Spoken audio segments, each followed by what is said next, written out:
Every day I get several messages from Muslims saying something like this: David, you talk about Muhammad in front of your books because you're too scared to say these things in front of Zakir Naik. To you Muslims who think that Christian debaters are scared of Zakir Naik, I'd just like to ask, what color is the sky in your world? Because here on Planet Reality, Zakir Naik is a joke.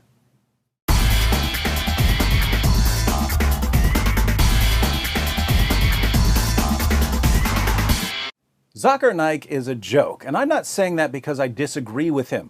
I'm saying it because he's a complete joke. Let me give you 3 quick reasons. First, Zakir Naik portrays himself as a champion debater, but he's never faced one actual Christian debater in his entire career.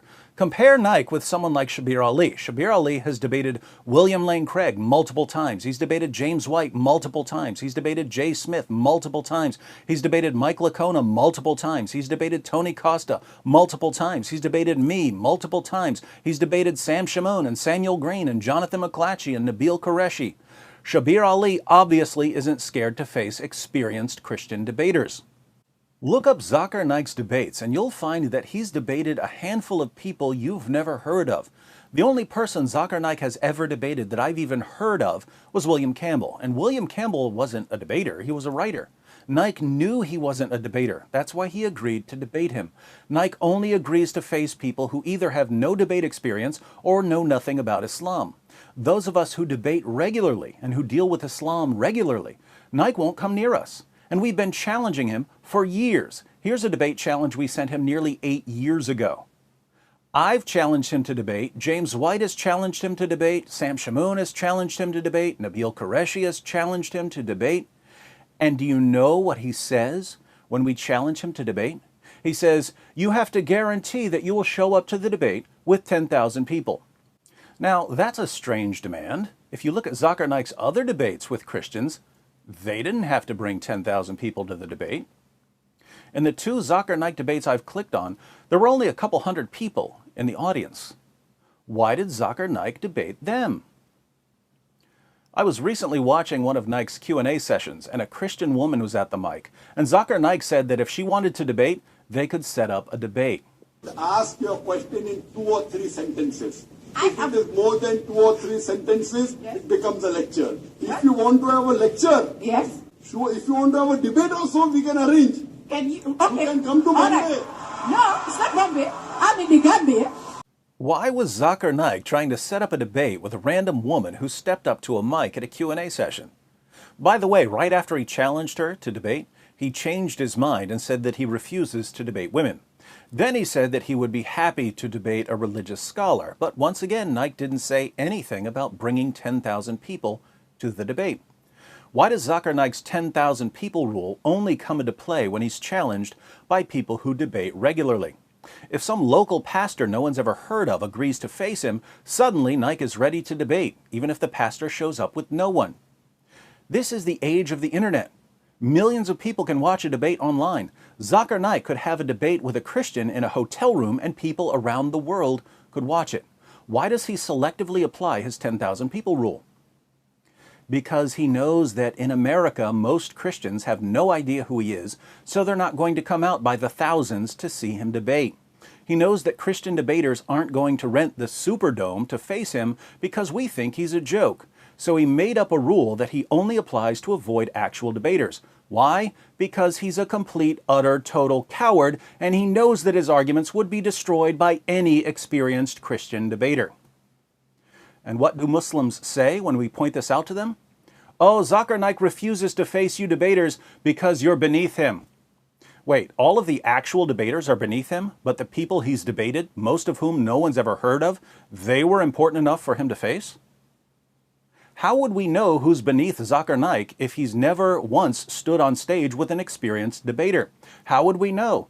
Naik is like a guy who walks outside his house, punches someone in the face, and declares that he's the heavyweight boxing champion of the world without ever facing any actual boxers. It's pathetic. What's even more pathetic is that Naik's followers are so gullible they think he's a serious debater. There are serious debaters in the world. Naik isn't one of them. Second, Zakir Naik's ministry pays people to convert to Islam. The Hindustan Times reports The special branch of the Mumbai police claims that controversial Islamic preacher Zakir Naik and his non-profit Islamic Research Foundation have illegally converted around 800 people to Islam by paying them using funds received from abroad.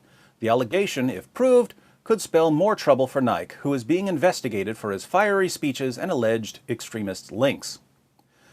Mumbai police found that Naik's organization paid converts 50,000 rupees, some of which came from Saudi Arabia. Members of the organization would then radicalize converts and convince them to join ISIS. For you Muslims who are thinking to yourself, no, Zakir Naik would never do such a thing, you should probably study the Quran and the life of your prophet, because Muhammad himself paid people to convert to Islam. And one of the reasons you pay zakat is to pay people to convert to Islam. Surah 9, verse 60 of the Quran lists the various uses of zakat. One of the uses is to attract the hearts of those who have been inclined towards Islam. What does it mean to use zakat funds to attract people's hearts? Muhammad shows us exactly what it means.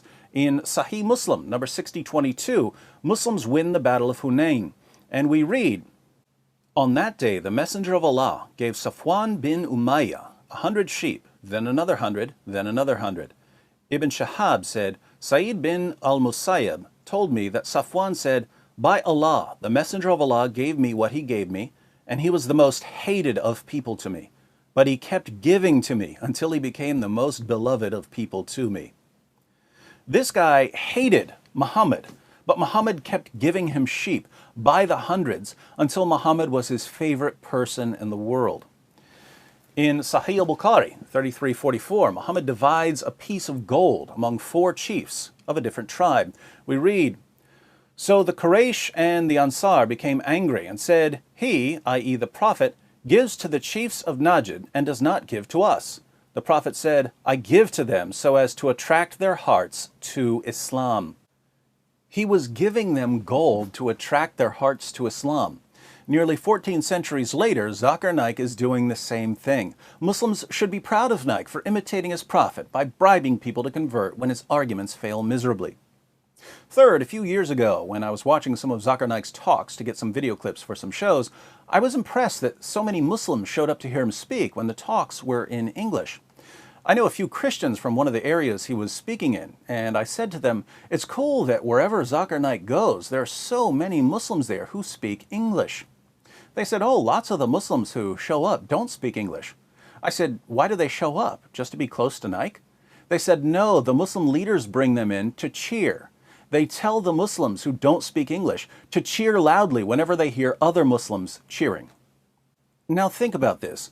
Zakir Naik's organization has to bring in Muslims who have no idea what he's saying to cheer for whatever he says. Why? Because they understand that many Muslims, and even some non-Muslims, don't know enough about what he's saying to know if his arguments are good or bad. But if enough people are cheering for what he says, gullible audience members will assume that he must be right. So Naik's organization loads the audience with people who cheer for him no matter what he says, because the cheering has a psychological impact on gullible audience members. This is the Islamic version of a laugh track for a comedian who isn't funny. And let's face it, a laugh track would be much more appropriate for a Zakir Naik lecture than for a comedian. Putting all of this together, many Muslims regard Zakir Naik as their best debater and top apologist.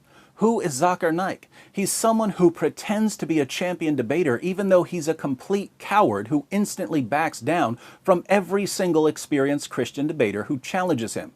He's someone who pays people to convert to Islam just as his prophet paid people to convert to Islam.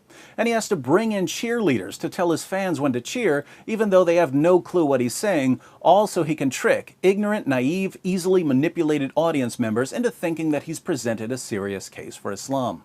Zakir Naik is a joke. He's always been a joke. He'll always be a joke. If this is, as many Muslims claim, the best apologist Islam has to offer out of 1.6 billion Muslims in the world, what does this tell us about Islam? Of course, there's much more we could say about Zakir Naik. If you'd like to know more about why he backs down from debaters, click on this video by Nabil Qureshi, where Nabil examines just 5 minutes of a Zakir Naik lecture and finds 25 mistakes. You heard me correctly. Over a 5-minute period, Zakir Naik averages 1 mistake every 12 seconds. Fortunately for Naik, he's speaking to people who don't know any better and who don't bother to question or challenge him. But they keep cheering anyway, along with all the Muslims who don't even know what he's saying. Welcome to Islam, the only religion that would want someone like Zakir Naik as its champion.